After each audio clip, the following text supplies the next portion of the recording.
অসংখ্য নারী যার মধ্যে পর্দা নাই, যার মধ্যে দ্বীন নাই, যার মধ্যে কোরআনের ন্যূনতম জ্ঞান নাই, সেটা পাত্তাও দেন, সে পাত্তাও দেন। সে হয়তো ছোটখাটো কোনো সরু সরে ABCD কিংবা ছোটখাটো ইংরেজি একটা কবিতা, ও শুনবেন আঙ্কেলকে একটু কবিতাটা শোনাও তো ইংরেজি। হ্যাঁ আঙ্কেল বলো তো।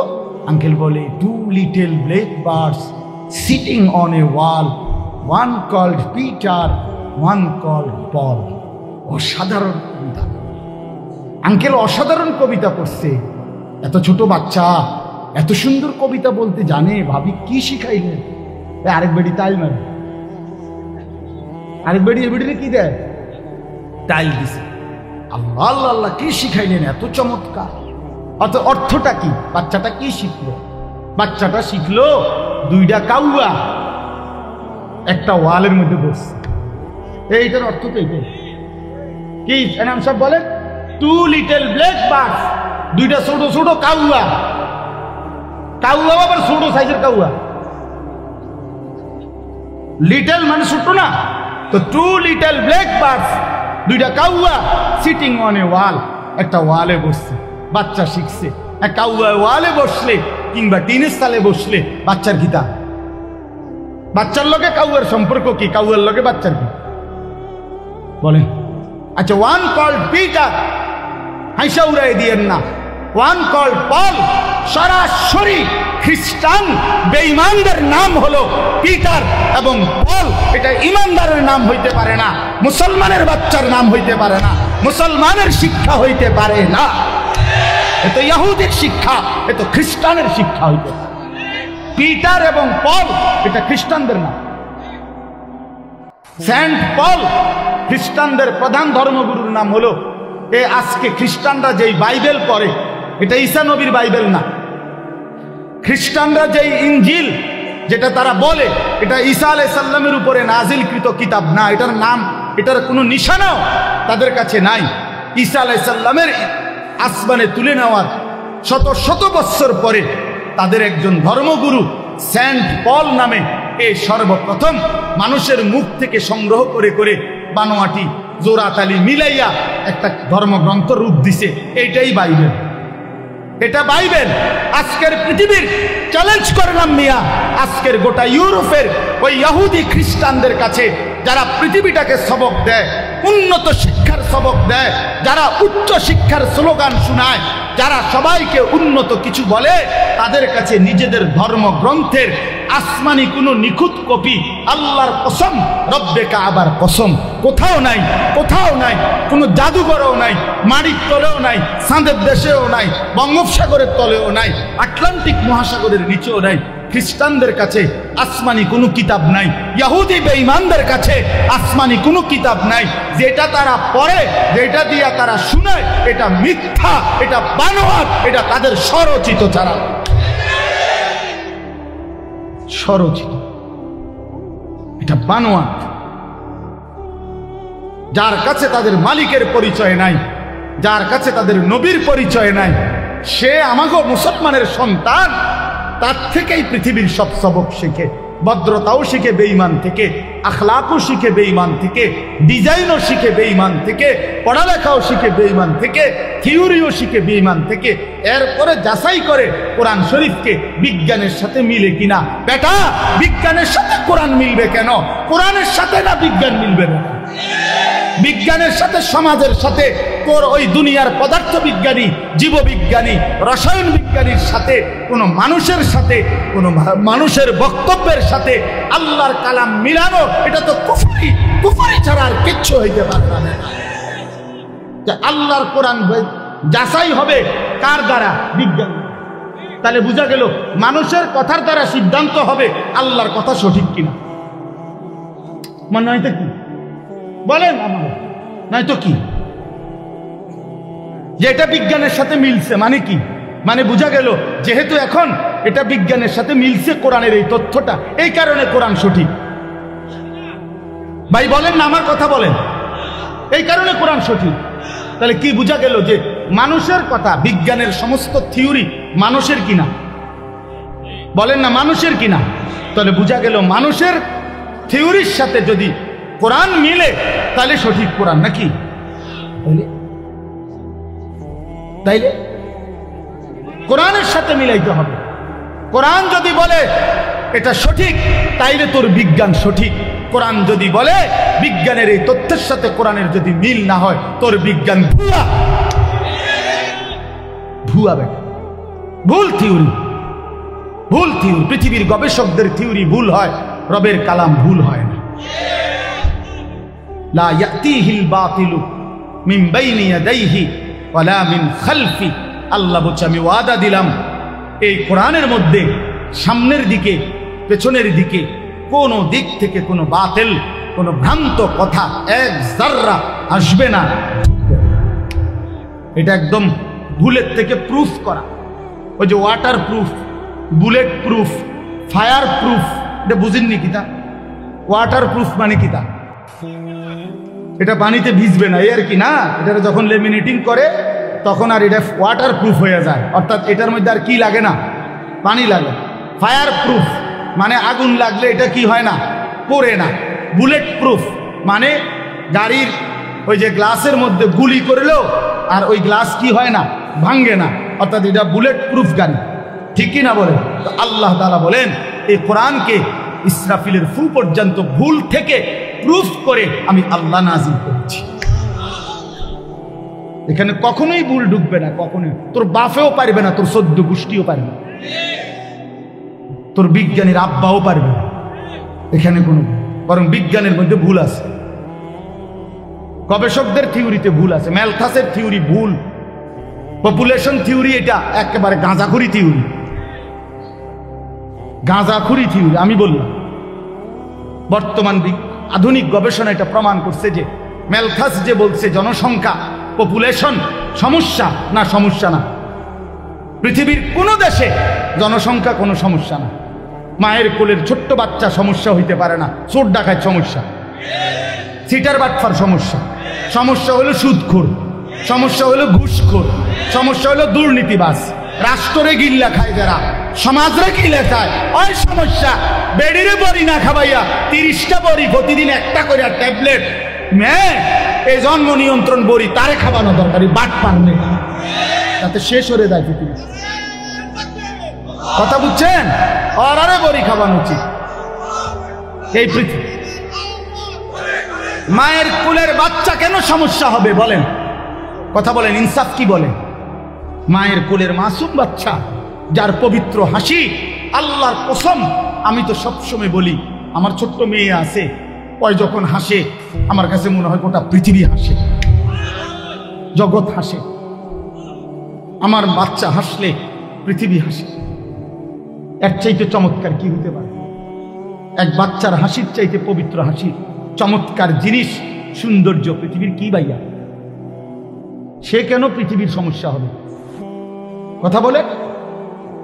এই জন্য জনসংখ্যা সমস্যা না, দুর্নীতিবাজ, লম্পট, চরিত্রহীন, হারামখোর ওরা সমস্যা।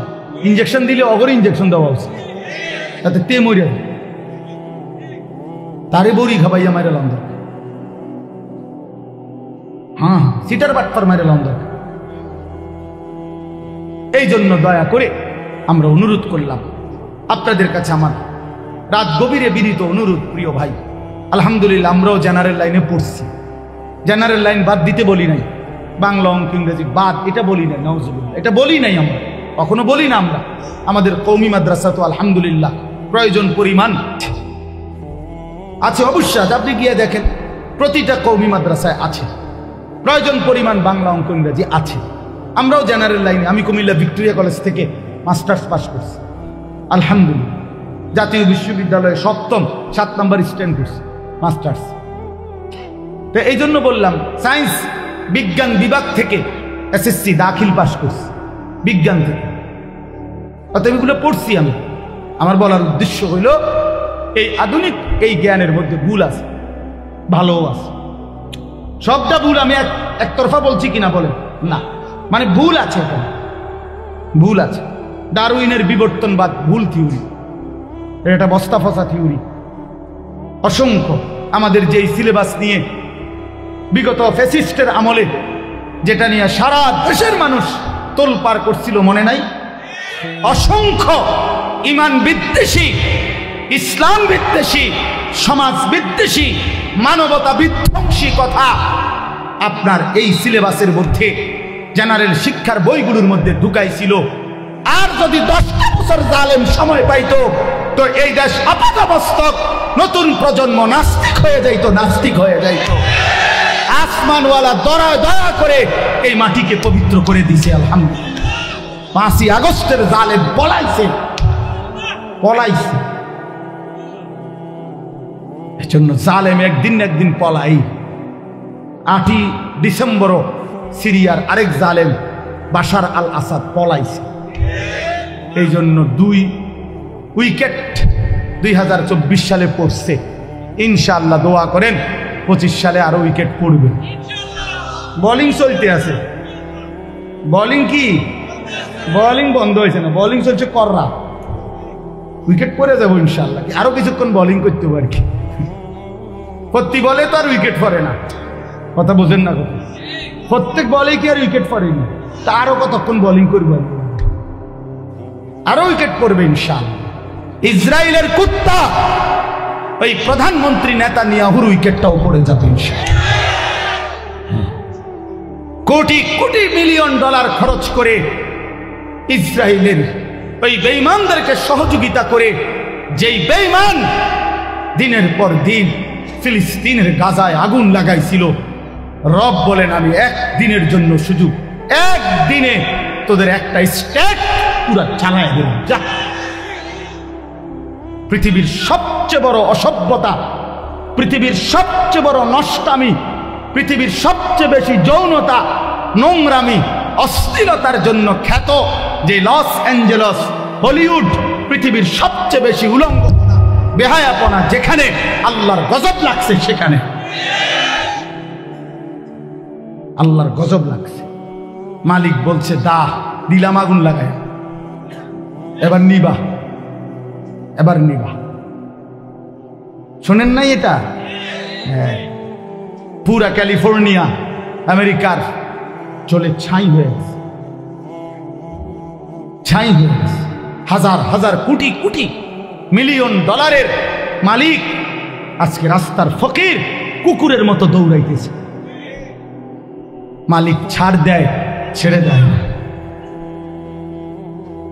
মালিক ছাড় দেয়। আমরা ওই 8ই ডিসেম্বর সিরিয়ায় যখন বাশার আল আসাদের মতো জালেম যখন পলাইছে, তখনও পত্রিকায় খবর আসছিল, একটা খবর আমরাও দেখছিলাম আগে। এটা সিরিয়ার এক মাসুম বাচ্চা, ওই জালেম 5 লক্ষ মুসলমান হত্যা করছে।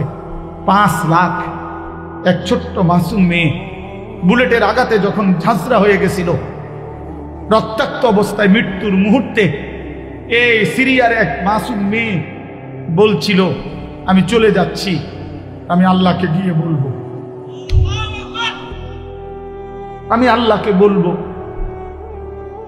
আর এই সেদিন জাতিসংঘের অধিবেশনে ফিলিস্তিনের রাষ্ট্রদূত, এই 1 সপ্তাহ হয় নাই, ফিলিস্তিনের রাষ্ট্রদূত ফিলিস্তিনের আল আউদা হসপিটাল, গাজার একটি হসপিটালের মধ্যে ইসরায়েলি ওই কুত্তাদের হামলায় এই পরিমাণ বোমা বর্ষণ করছে। একজন ডাক্তার শেষ মিনিট পর্যন্ত এই অসহায় মানুষের চিকিৎসা দিচ্ছিল। শেষ বোমার আঘাতে যখন উনি ঝলসে যাচ্ছে, এই ডাক্তারটা ব্ল্যাকবোর্ডের মধ্যে, হসপিটালের যে সাদা হোয়াইট বোর্ড, এই হোয়াইট বোর্ডের মধ্যে নিজে লিখে গেছে যে একদিন না একদিন আমাদের পরবর্তী জেনারেশন, তোমরা ফিলিস্তিন গড়বে, এই গাজা গড়বে, সেদিন তোমরা আমাদের মনে রেখো, আমাদের মনে রেখো। আমরা শেষ মুহূর্ত পর্যন্ত মানবতার সেবা করে গেছি। এই কথাটা বলতে গিয়া, এই চিঠিটা বলতে গিয়ে ফিলিস্তিনের রাষ্ট্রদূত জাতিসংঘের সাধারণ অধিবেশনের মধ্যে সমস্ত দেশের প্রেসিডেন্ট এবং গুরুত্বপূর্ণ ব্যক্তিদের সামনে কাঁইদা দিছে অঝরে, যে আমার দেশ এই পরিমাণ নির্যাতিত। প্রিয় ভাই, মজলুমের প্রতি মুহূর্তের আহাজারি আল্লাহর আরশ ভেদ করছে। মালিক যথাসময়ই তার ফয়সালা দেখাবেন, কোনো সন্দেহ নেই, কোনো সন্দেহ নেই। আল্লাহর ওয়াদা আছে, পৃথিবীতে আল্লাহ তাআলা বলছেন অতিলকাল আইয়ামু নুদাবিলুহা বাইনান নাস, আমি আল্লাহ পৃথিবীর মানুষের মধ্যে অবস্থা বদলাই, পরিবর্তন করি। কাজেই উসমানী খেলাফত মুসলমানদের 1920 খ্রিস্টাব্দের ভিতরে মুসলিম খেলাফত নিশ্চিহ্ন হয়ে গেছিল। 2020 পার হইয়া 25, 100 বছর পার হয়ে গেছে। প্রায় 100 বছর যাবৎ মুসলমানরা নির্যাতিত সারা পৃথিবীতে হচ্ছিল। মুসলমানদের হাতে খেলাফত ছিল না, মুসলমানদের হাতে রাজত্ব ছিল না। আলহামদুলিল্লাহ, মহান রব্বুল আলামিন আফগানের মধ্যে ইসলামী খেলাফতের পতাকা উড়াইয়া আরেকবার পৃথিবীবাসীকে জানায় দিছে আগামীর এই শতাব্দী হবে ইনশাআল্লাহ ইসলামের শতাব্দী ইনশাআল্লাহ। মনে রাখো যুবক, মনে রাখো, এবারের সময়টা, এবারের সামনের পৃথিবী কোরআনের পৃথিবী। সারা পৃথিবীতে ইনশাআল্লাহ কালেমার পতাকা উড়বে, কোনো সন্দেহ না। এটা মজার কথা বলছি, এটা বক্তৃতার লেগে না।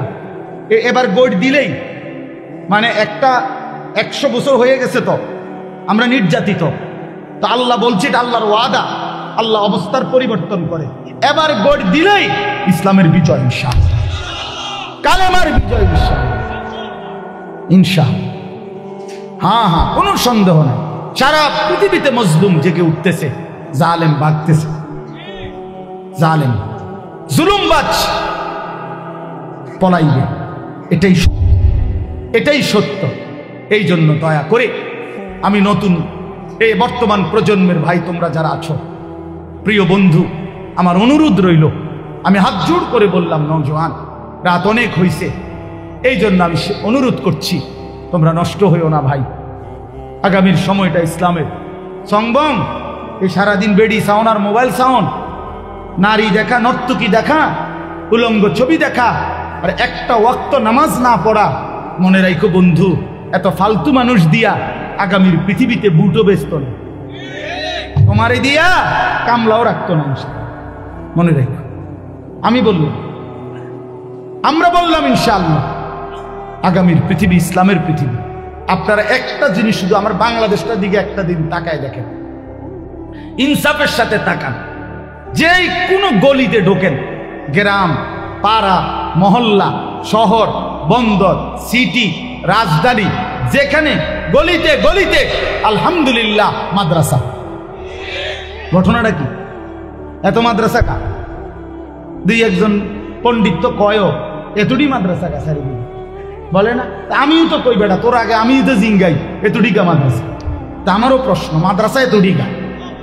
আমিও তো জানতে চাই এত মাদ্রাসা কেন, কিন্তু উত্তর কি? উত্তর হইল, আপনি আগে বলেন এই জমিনের মধ্যে একটা পাতা আল্লাহর ইচ্ছা ছাড়া পড়ে না, তো এত বড় একটা মাদ্রাসা হইয়া গেল আল্লাহর ইচ্ছা ছাড়া? তোমার কিও কয়, যেখানে একটা পাতাও পড়ে না আল্লাহর ইচ্ছা ছাড়া, সেখানে এতগুলো মাদ্রাসা হয়ে গেল আল্লাহর ইচ্ছা ছাড়া না। বরং আল্লাহ তাআলা গলিতে গলিতে, রন্ধ্রে রন্ধ্রে, সেদিন উদাহরণ আরেকবার এখানে একটু থামেন, শুধু উদাহরণ বুঝাবার জন্য বলি। ইব্রাহিম আলাইহিস সালাম, শুনেন, ইব্রাহিম আলাইহিস সালাম যেদিন ওনার ছেলে ইসমাইল আর হাজেরা স্ত্রীকে আল্লাহর ঘর কাবার কাছে রেখে গেছিলেন, সেদিন কোনো গাছ ছিল না, লোকালয় ছিল না, মানুষ ছিল না, পানি ছিল না, ঠিক না? এটা জানেন না আপনারা? উনি একটা কথা বলছিল, কোরআন শরীফে আছে, ফাজআল আফইদাতাম মিনান নাস তাহবি ইলাইহিম। আল্লাহ, ছেলে আর বউকে রেখে গেলাম, আমার কোনো আফসোস নাই মাওলা, শুধু আপনার কাছে আবদার, আপনি কিছু মানুষ, মিনান নাস মিন লিতাবঈজ, কিছু মানুষ, অল্প কোগা মানুষ, 10 জন হোক আর 50 জন হোক, কয়েকজন মানুষ আমার বউ বাচ্চার কাছে ভিড়াইয়া দিয়েন, কদ্দুর এগো আশেপাশে বসতি করে দিয়েন, যাতে কমপক্ষে এই অল্প কয়েকজন মানুষ নিয়ে আমার বিবি বাচ্চা চলতে পারে, একাকিত্ব বোধ না করে। আপনার কাছে একটা আবদার রাখলাম। আমাদের উজানির হুজুর ইন্তেকাল করছে, বাংলাদেশের এক বড় বুজুর্গ ছিলেন, আমাদের কুমিল্লার মনোহরগঞ্জের হযরত মাওলানা মুফতি রশিদ আহমদ রাহমাতুল্লাহ আলাইহি। হুজুর চমৎকার বয়ান করতেন, রশিদ আহমদ সাহেব হুজুর। এই হুজুরের বয়ানে আমি একদিন এই কথাটা শুনছি। হুজুর বলতেছেন, তখন ইব্রাহিম চালছে, আল্লাহ কিছু মানুষ আমার বউ বাচ্চার কাছে আইনা দিয়েন, আরশে আজিম থেকে আল্লাহ ডাক দিয়া বল, ইব্রাহিম ঠিক আছে, তুমি তোমার মতো চাইলা, আমি তো আমার মতো দেব। তুমি তো তোমার মতো কইছো, তোমার ক্যাপাসিটি তুমি কইছো, আমি তো আমার ক্যাপাসিটি অনুযায়ী দেব। বান্দা বলে বান্দার মতো করে, রব তো দেয় রবের মতো করে। তা আল্লাহ বলে তুমি চাইছো কিছু মানুষ, না ইব্রাহিম, আমি ওয়াদা দিলাম তোমার স্ত্রী আর তোমার ছেলের এই পবিত্র ভূমি মক্কার জমিনে আমি আল্লাহ ইয়াতুকা রিজালান ওয়া আলা কুল্লি দামিরিন ইয়াতিনা মিন কুল্লি ফাজ্জিন আমিক, পৃথিবীর প্রতিটা গলি গলি, রাস্তার মোড়ে মোড়ে, গোটা পৃথিবী থেকে ইমানদার বান্দা আমি তোমার স্ত্রী সন্তানের এই পবিত্র মক্কায় আমি নিয়ে আসব। আজ সারা পৃথিবীর ইমানদারের স্বপ্ন আমি মালিকের ঘর দেখব। কি বলেন? কালো গিলাফ দেখতে মন চায় না, এমন নাফরমান কেডা? কথা বোঝেন নাই? আল্লাহর ঘর দেখতে দিল চায় না, এমন নাফরমান আছেনি মুসলিম মধ্যে? আল্লাহ বলেন আমি সকলের দিল ফিরায় দিলাম। তো ঠিক আল্লাহ তাআলা প্রতিটা গলিতে গলিতে মাদ্রাসা তৈরি করে দিয়ে আল্লাহ এটা বুঝাইতে চাচ্ছেন যে আপনি কল্পনা করে দেখেন, আপনারাই ডানে বামে দেখেন, খবর নিয়ে দেখেন, ইনশাআল্লাহ এটা বুঝে দেখেন যে বর্তমান সময়টা এমন, একটা কুলি, একটা দিন মজুর, একটা পথের সামান্য আয়ের মানুষও আজকে স্বপ্ন দেখে আমার বাচ্চা হাফেজে কোরআন হবে। আবার সমাজের এলিট, উচ্চ পদস্থ ব্যক্তি যারা সম্পদশালীরাও আলহামদুলিল্লাহ এখন স্বপ্ন দেখে আমার ছেলে হাফেজে কোরআন হবে। হাফেজ, ওই যে অ্যাডভোকেটের ফুট হাফেজে কোরআন। শরীফ ভাই কই? ওই যে হাফেজে কোরআন। ওই যে ডাক্তার শওকত, তার ছেলে হাফেজে কোরআন। দেখেন চারিদিকে, আপনি সারা বাংলাদেশে দেখেন, উচ্চ পদস্থ সম্পদশালীও স্বপ্ন দেখে, ডাক্তার ইঞ্জিনিয়াররাও স্বপ্ন দেখে ছেলেটা হাফেজে কোরআন হবে, কুলি দিন মজুরও স্বপ্ন দেখে ছেলেটা হাফেজে কোরআন হবে। তার মানে প্রমাণ করে চারিদিকে সবার কলিজায় যেহেতু কোরআনের মহব্বত, আর চারিদিকে আল্লাহ যেহেতু কোরআনের মাদ্রাসা ঘর তৈরি করে দিয়েছে, আগামীর বাংলাদেশ কোরআনের বাংলাদেশ ইনশাআল্লাহ। মনে রাখো ইনশাআল্লাহ। অপেক্ষা করো, অপেক্ষা করো, দেখো। এই জন্য আমি অনুরোধ করছি, আপনারা একজনও নিজের ছেলেকে মেয়েকে আল্লাহ কোরআন থেকে বঞ্চিত করেন। আমি শেষ করে দিলাম কথা, ছেলেটাকে বঞ্চিত করেন না বাপ, মেয়েটাকে আল্লাহর কোরআন থেকে বঞ্চিত করেন না। যে মা বাপ মুসলমান হওয়ার পরেও আপন ছেলে মেয়েকে আল্লাহর কোরআন থেকে বঞ্চিত করছে, সে খোদার কসম সে উল্লেখযোগ্য কিছুই সন্তানকে দিয়ে যেতে পারে নাই। নবীজি বলছেন, মা নাহালা ওয়ালিদুন ওয়ালাদাহু মিন নুহলিন মিন আদাবিন হাসান। নবীজি বলছেন, কোন মা বাপ তার সন্তানকে সবচেয়ে বেশি যেই উপঢৌকন দিয়ে যায় সেটা হলো উত্তম আদব, উত্তম আখলাক, আর সেটা শুধুই কোরআন সুন্নাহর মাধ্যমে। কোরআন ব্যতীত, সুন্নাহ ব্যতীত, রাসূলের সুন্নাহ ব্যতীত উত্তম আখলাক শিখার কোনো সিস্টেম নেই। মনে রাখবেন, এটা আমি চ্যালেঞ্জ করলাম। আপনি চ্যালেঞ্জ আমার লগে প্রয়োজনে তর্ক করলে আমি বৌমু আলু। কোরআনবিহীন, সুন্নাহবিহীন অন্য কোনো মাধ্যমে কেউ আলোকিত মানুষ হতে পারবে। শুদ্ধ কথা বললেই আলোকিত মানুষ না। আমরা এরকম বহুত দেখছি, কথা কয় শুদ্ধ, কেমন আছেন আঙ্কেল, ভালো আছেন, মুতে খারাই, কথা কয় শুদ্ধ, কথা একের হুইটালায় কাইতিয়ালায়, খোঁচা দিয়ে এই 300 কোটি টিয়া নাই, এক খোঁচা দিলেই জাগাত 2 কোটি টিয়া মারে দিছে। কথা শুদ্ধ ভাবে মারছে টিয়া, শুদ্ধ শুদ্ধ শুদ্ধ হারাম কর, শুদ্ধ ঘুষখোর বেটা, কথা কয় শুদ্ধ বেটা, অপরের সম্পদ লুণ্ঠন করে, রাষ্ট্রের সম্পদ লুণ্ঠন করে, জনগণের সম্পদ লুণ্ঠন করে। তুই ভদ্রলোক না বেটা, তুই বাটপার বেটা, বাটপার বেটা, বাটপার বেটা, সিটার বেটা। কয় সালাক, বাটপার আবার সালাক কেমন? হেতে বাট পারে না, কথা বলেন না। ওজনে কম দিলে, 2 নম্বরই করলে, সুদ খাইলে, হারাম উপার্জন করলে তারে সালাক বলে। আপনি এটা কোন ডিকশনারিতে পাইছেন? যে নামটা কোন, এটা কোনটা লিখছে? আমি কি নমে এখন মগলটুলি গিয়ে কোনখানে লিখছে যাতে ওজনে কম দেয় ফেসালা বাট পাট ওজন হইলে 1000 গ্রাম হইতে কই 900 গ্রাম 1 কেজি মিলাই লেছে। হ্যাঁ, আল্লাহ কোরআনে বলছেন ওয়াইলুল লিল মুতাফফিফিন, ওজনে যে কম দেয় তার জন্য জাহান্নাম। আল্লাযীনা ইযা তালু আলান নাসি ইস্তাউফুন, মানুষের থেকে যখন নেয় পুরা নেয়, ওয়া ইযা কালুহুম আও ওয়াজানুহুম তখন দেয় কমায় দেয়। নিজে নিলে 60 টাকা নি, মানুষের দিলে 3 টাকা। বাহ, কি ও ভাই 3টা দে? ও ভাই সরি খেয়াল ছুটটা গেছে। আমাদের নোয়াখালীর দিকে কইতো যে এত তো 5টা দিয়া হয় না, কয় না এত পাগল না, খেয়াল ছুটলো এভাবে ছোড়ে না, বুঝেন না, হুঁশের পাগল। তাইলে আল্লাহ তাআলা তো বলেছেন তার জন্য জাহান্নাম। এই জন্য বন্ধু আমার, বাপ আমার, সন্তানকে বঞ্চিত করেন। আজকে ইনশাআল্লাহ এটা দেখবেন আপনি, এত মাদ্রাসা আল্লাহর ইচ্ছায় হচ্ছে। আপনি ষড়যন্ত্র করে পারতেন না, কোন বিদ্বেষকারী পারবে না। ওলামায়ে কেরামের বিরোধিতা করে 1450 বছরে কেউ টিকে নাই, কেউ টিকে নাই, কেউ টিকে নাই। সাদ নামের ভণ্ড সেও টিকবে না ইনশাআল্লাহ, সেও টিকবে না। প্রতি জামানায় কিছুদিন পর পর বেঈমান ইসলামের বিরুদ্ধে, ওলামাদের বিরুদ্ধে, ইমানদার মুসলমানের বিরুদ্ধে এক একজন ভণ্ডকে দাঁড় করায়।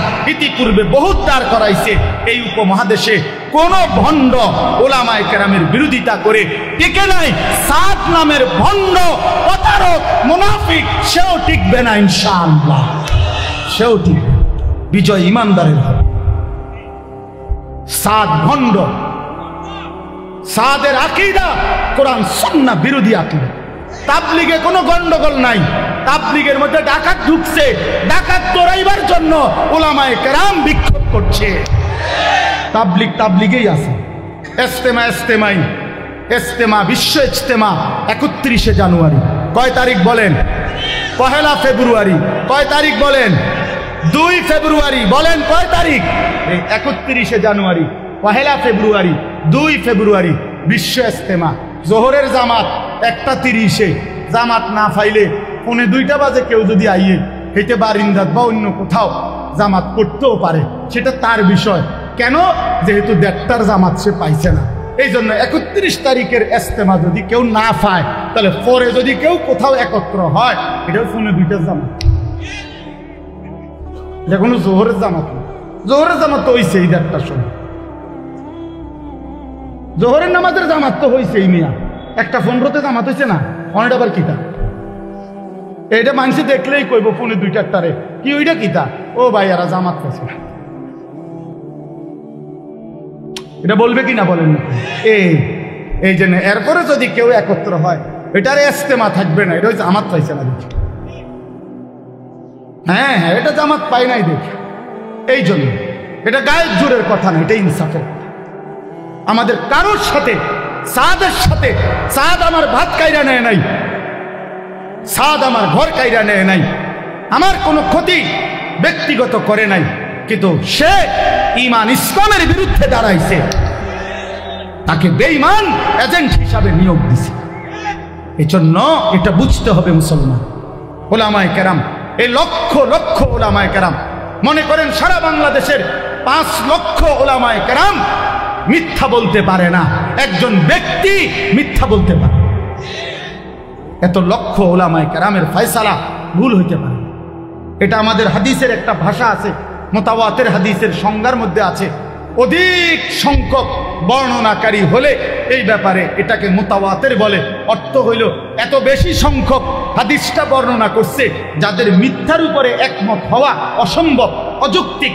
এটা উসুলে হাদিসের একটা কায়দা, একটা নিয়ম। ঠিক তেমনি ভাবে এত বেশি সংখ্যক উলামায়ে কেরাম বলেছে সাদ গোমরা, যে কথা এটা, অতএব এটাই সঠিক, এর বিপরীত কথা ব্যাঠিক। এত বিপুল সংখ্যক আলেম ভুল বলতে পারেন। এত মুত্তাকি আলেম বছরের পর বছর 60 বছর ধরে যারা আপনাদের কাছে সঠিক তথ্য দিছে, আজকে সাদের ব্যাপারে আইয়া ভুল করবো কেন? কথা বলেন না কেন? কথা বলেন। বলেন আমাদের যাত্রাবাড়ি হজরত, আমাদের হাটাজারির হজরতরা, আমাদের দেওবন্দের হজরতরা যুগের পর যুগ উম্মতের কাছে মিথ্যা বলে গেছে, বছরের পর বছর এতদিন ইসলামের নামে মিথ্যা বলে গেছে। কথা বলেন না? সারা বাংলাদেশের এই যে বক্তা, ওয়াইজ, ইমাম, খতিব, মাদ্রাসার মুহাদ্দিস, শেখুল হাদিস, তারা বছরের পর বছর উম্মতকে গুমরা করে গেছে। তো এখন সাদের ব্যাপারে বলতে হবে, এতদিন সত্য বললে সাদের লগে কি সমস্যা? কি সমস্যা আমাদের তার লগে? কিরে ভাই, তোমার লগে আমার সমস্যা কি? তুমি থাকো দিল্লিতে, আমি থাকি সাবের বাজারে, তোমার লগে আমার সমস্যা কি? তোমার লগে আমার ইমানের সমস্যা, তোমার লগে আমার ইসলামের সমস্যা। তুমি আল্লাহদ্রোহী, তুমি নবীদের বিরোধিতাকারী, তুমি সাহাবায়ে কেরামের বিরোধিতাকারী, তুমি উম্মতের মুত্তাকি ওলামাদের বিরোধিতাকারী।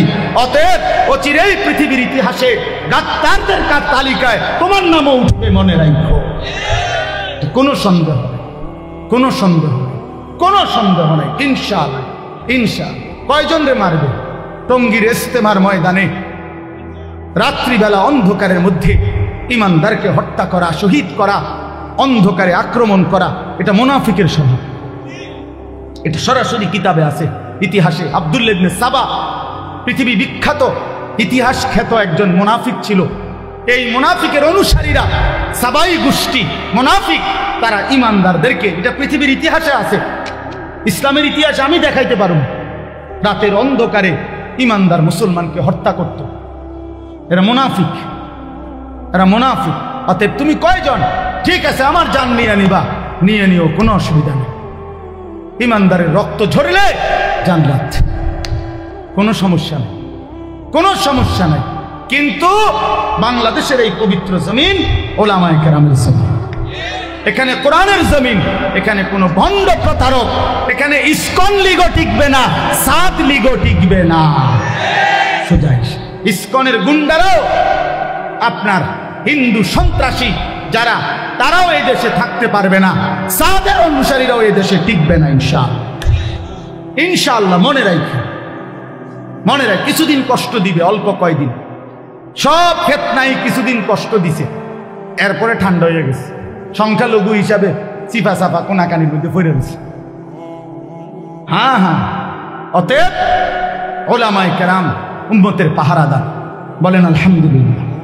আমরা বলবোই, জান থাকুক তবুও বলবো, জীবন না থাকলেও বলেই যাব আমরা। এটা আমাদের জিম্মাদারি, এটা আমাদের রাসূল বলে গেছেন আমাদেরকে সাল্লাল্লাহু আলাইহি ওয়াসাল্লাম। উম্মতের ওলামারা, এটা উম্মতের মধ্যে যখনই কেউ ফিতনা করবে, সীমালঙ্ঘন করবে, যখনই কেউ ভুল ভ্রান্তি ব্যাখ্যা করবে, তাদেরকে সজাগ করে দেওয়া, উম্মতকে সচেতন করে দেওয়া, এটা দায়িত্ব। ইয়াহমিলু হাযাল ইলমা মিন কুল্লি খালাফিন উদুলুহু ইয়ানফুনা আনহু তাহরিফাল গালিন ওয়া ইনতিহালাল মুবতিলিন ওয়া তা'যীলাল জাহিলিন। এটা আমাদের দায়িত্ব। আল্লাহ আমাদেরকে বুঝার তৌফিক দান করেন। আমার কথা শেষ। এক নাম্বার, আমি হুজুরের কথা থেকে বলছি, মেয়েদের শিক্ষা, মুসলিম কন্যাদেরকে দ্বীন শেখানো উচিত কিনা? বলেন না উচিত কিনা? উচিত।